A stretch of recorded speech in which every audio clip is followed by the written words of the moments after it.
Super taste చూడవా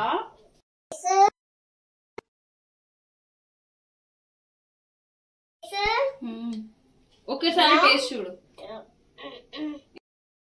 hi, బాగున్నారా? ఎలా ఉన్నారు అందరూ?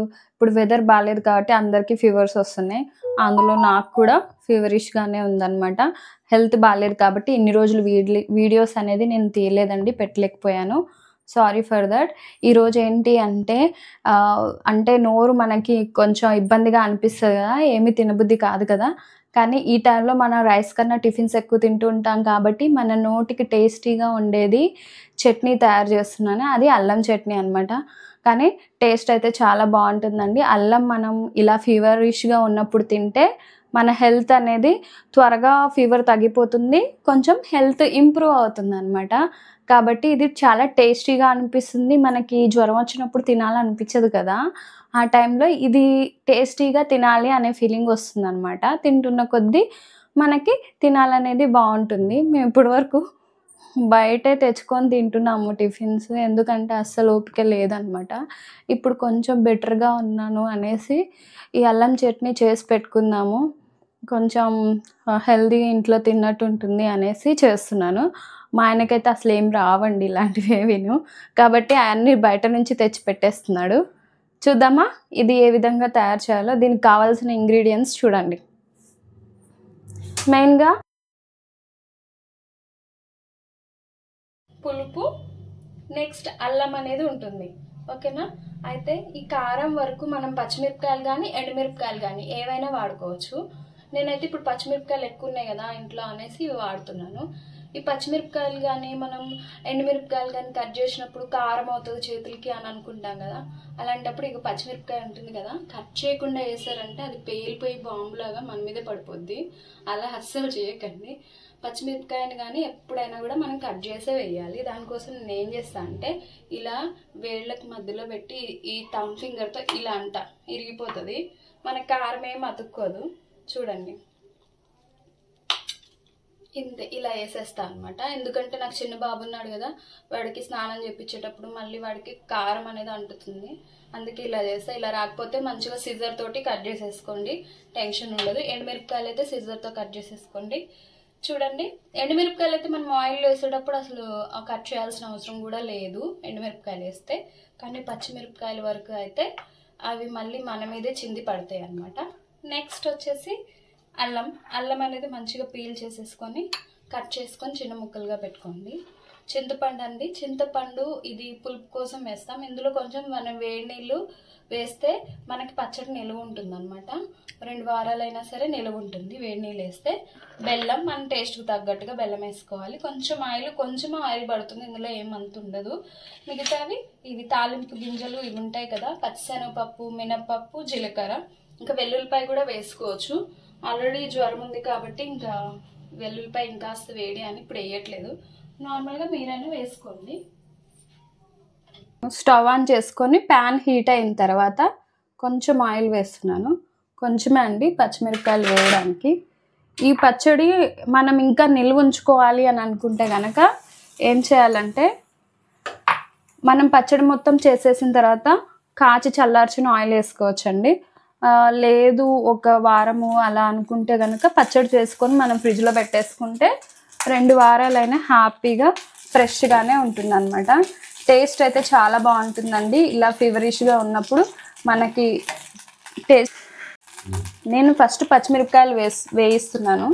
పచ్చిమిరపకాయలు ఎందుకు వేస్తున్నా అంటే, పచ్చిమిరపకాయలు వేయించిన తర్వాత ఎలా ఉంటుందంటే, వేగిన పచ్చిమిరపకాయలు తీసేసిన తర్వాత ఇందులో ఆయిల్ మనకి ఇలాగే ఉంటుంది అనమాట. ఇందులో మనం ఇవి ఉన్నాయి కదా, మినపప్పు, పచ్చిశనగపప్పు, జీలకర్ర ఇవన్నీ వేయించేసుకోవచ్చు. కాబట్టి ఆయిల్ అనేది సేవ్ అవుతుంది, అందుకే నేను ఇలా చేస్తుంటాను. ఓకేనా, మీకు అర్థమైంది కదా. ఫస్ట్ ఇవి వేయించామనుకోండి, అవి ఆయిల్ అబ్జర్వ్ చేసుకుంటాయి కాబట్టి మనకి మళ్ళీ ఆయిల్ యాడ్ చేయాల్సి వస్తుంది.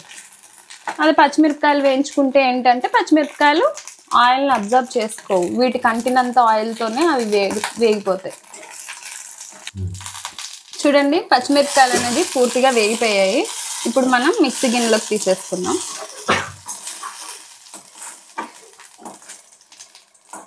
చూసారా కొంచెం ఆయిల్ మిగిలింది.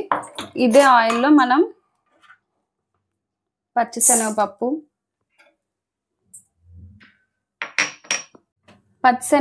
మినపప్పు, జీలకర్ర వేసేసాను. చూసారు కదా, ఇలా వేయించేసుకోవడమే. ఎందుకంటే ఇవి డ్రై రోస్ట్ చేసినా మనకు టేస్టీగానే ఉంటాయి. ఇది ఆయిల్ ఉంది కాబట్టి ఇందులో వేసేస్తాను కదా.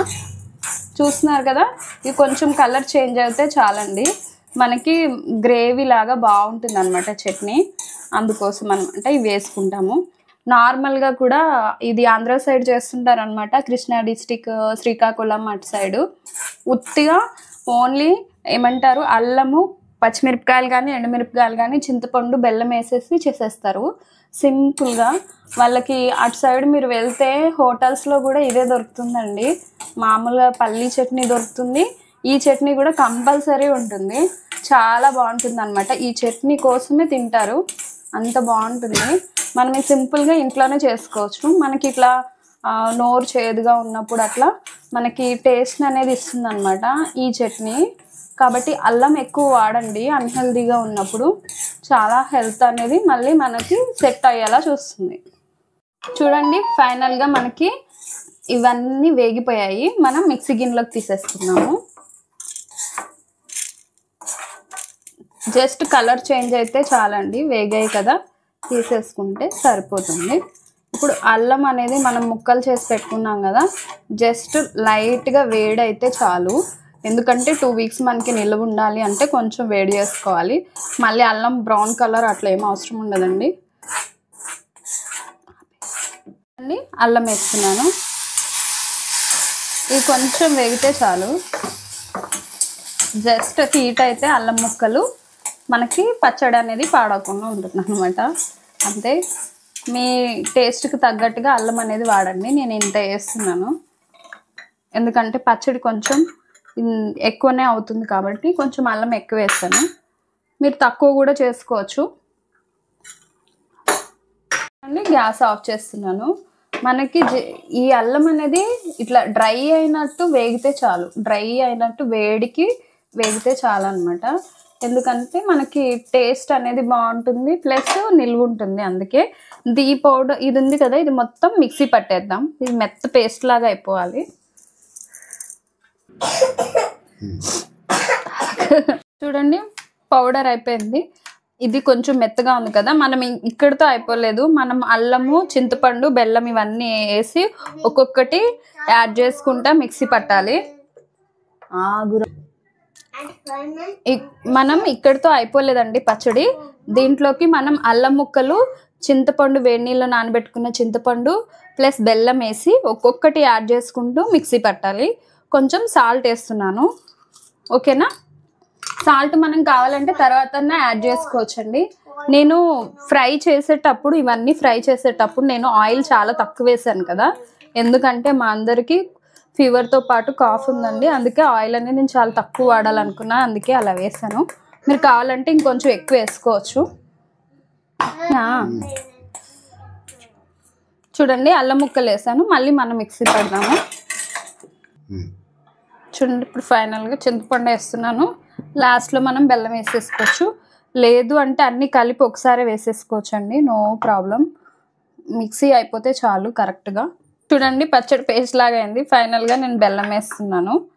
అలాగే మనకి మిక్సీ ఇంకా కాస్త మనకి గ్రేవీ లాగా రావాలి అంటే వేడి నీళ్ళు కలుపుకోవచ్చండి.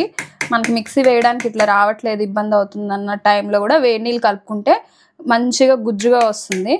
ఓకే, ఫైనల్గా దీన్ని మిక్సీ పట్టేద్దాం. చూడండి, ఫైనల్గా రెడీ అయిపోయిన అల్లం చట్నీ.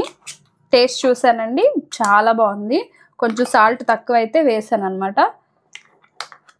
మీరు కూడా టేస్ట్ చూసి దాన్ని బట్టి సాల్ట్ తక్కువ వేసుకోండి, ఎక్కువ దీనికి అవసరం ఉండదు. ఓన్లీ మనకి అల్లము, నెక్స్ట్ చింతపండు, బెల్లం అనేది డామినేట్ చేస్తుంది, సాల్ట్ అంత అవసరం ఉండదు. కాబట్టి చూసి వేసుకోండి సాల్ట్, ఓకేనా. పచ్చిమిరపకాయలతో చేసిన అల్లం పచ్చడి ఎలా ఉంది, చూడడానికి చాలా బాగుంది కదా. టేస్ట్ అయితే చాలా చాలా యమ్మీ వచ్చిందండి. మనకి టిఫిన్స్లోకి సూపర్గా ఉంటుంది. ఓకేనా? కంప్లీట్ వీడియో చూసారు కదా, లైక్ చేయండి, షేర్ చేయండి, సబ్స్క్రైబ్ చేసుకోండి. బాయ్.